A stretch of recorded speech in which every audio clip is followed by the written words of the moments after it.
Okay, fellow kayakers, been a lot of questions about the Harbor Freight and the Northern Tool 40 by 48 trailers and how we've been modifying them to work for us.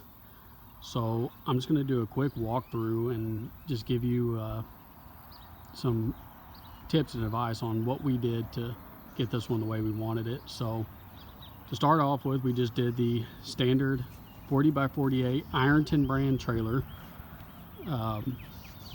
It's just the basic frame of the trailer, and then the trailer itself comes with, I don't know, it's like a 2-foot tongue, which isn't near long enough. So what I did was went out and bought a 2.5 by 2.5 piece of square tubing that is 3/16 wall thickness. It's probably a little more heavy duty than is needed for this build, but rather have it than not need it. So mine is 12 foot from tip, and as you can see, it goes all the way to the back of the trailer.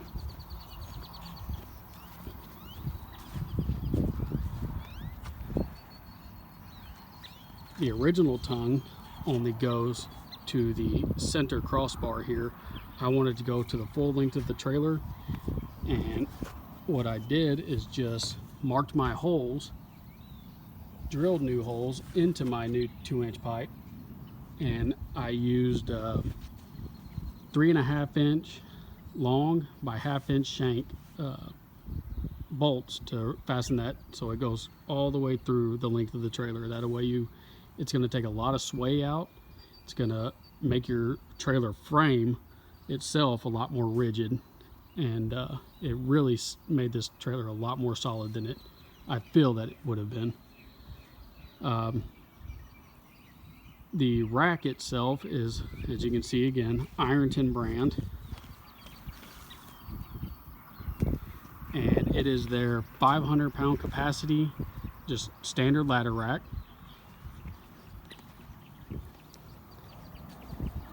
So normally the lower brackets themselves down here are actually coming up and in for a pickup truck. You just want to spin those around on all 4 corners, and this rack is actually perfect for exactly what we want to do. You can see the top bar across here where the 2 halves come together. There is no seam. There is an internal support pipe inside here that keeps this seam solid, keeps this connection from coming apart.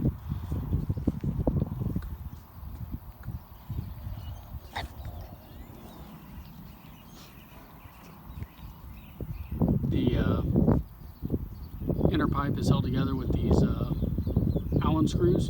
It just crimps down on it, keeps it from moving. And to mount that to the trailer, all I did was use the hardware provided, which are grade A bolts, which is pretty nice. They're pretty solid. So I just found existing holes on the inside of the trailer. I don't know if you can see that. And with the bracket held on there, I just drilled through the existing holes outward through the bracket and fastened those bolts. Did that on all 4 corners.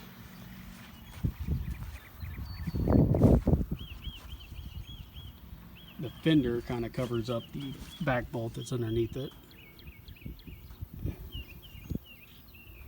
But it is very solid. There's no rattle. It's pretty nice little setup. For the wiring from the original trailer, I had to buy a new wiring harness. The original one isn't long enough for the extended tongue of the trailer, so I went out and just got a 16-foot trailer wiring harness. That way I knew I would have plenty of extra. So I have just enough hanging off the front here to connect to the pickup truck, and then this wire runs all the way through the tongue to the very back of the trailer.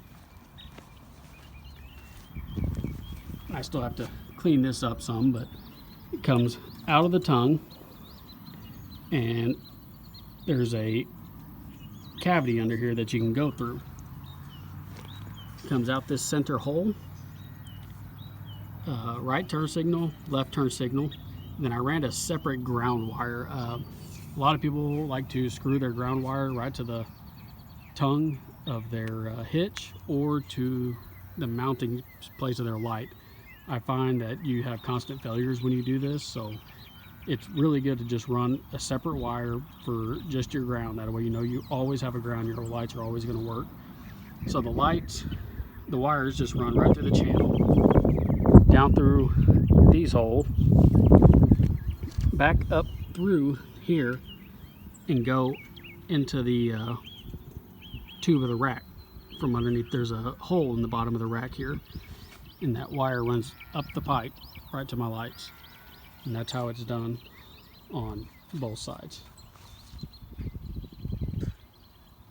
So the only connection I have on my wiring is this blue connection, which is my ground wire.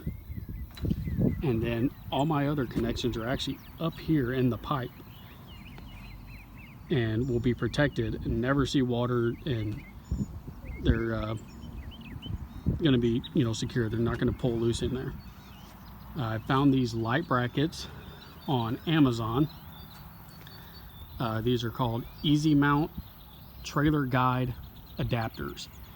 Capital E, capital Z, mount. They are a little bigger than the OD of the pipe. I just ran a 3.5 inch by 1/4 inch bolt through it, just drilled holes, ran it through there, and I mean, they are pretty solid. They're not going anywhere. This bolt is an existing thread for the rack itself. Didn't really read up much on it, why it's really there. They have them on the front also. If you ever want to attach some extra accessories or brackets or whatever you want to put on there, I guess those bolts are there for that. But I just put a bolt with a washer there just to give it a little more security on both sides. The wheels and tires are pretty basic, nothing fancy on them. The bearings though, when this trailer came, it came with some blue marine grade bearing grease. I did soak the bearings. Before I installed the hub, I took all my bearings out, soaked them, cleaned them up real good, put everything back together, and I repacked it with a real high quality bearing grease, high temperature bearing grease. And I don't have very much highway miles on it, but we're going to see how they hold up. And me being in Texas, 80 miles, 85 miles an hour is pretty common, so we'll see how this little trailer holds up to that. The PVC bunks themselves, these are 3-inch Schedule 40 8-foot pieces. I have them offset towards the front more than being on the center. I did that so my kayak is sitting a little further forward than 4 or 5 foot of it sticking out the back. So I did 8 foot with 13 inches of it hanging off the back of the trailer, and then I bolted this all strut just right to the trailer. There were pre-existing holes, and a lot of these grade A bolts, they came with a bunch of extra with this Ironton rack up here, so that was pretty nice. I got to just use grade A bolts and fasten that piece of unistrut to the trailer using pre-existing holes. And then I just got 3/8 unistrut. I'm not even sure what they're called. Backing plates or thread plates, whatever it is for the unistrut. They're pretty nice. You stick those in. That way you can loosen the bolts inside of your PVC, and you can slide this and adjust your width of your bunks anytime, anywhere you want to. So I got 3/8 bolts with, I'm not sure if you can see that, with 1.5 inch washers.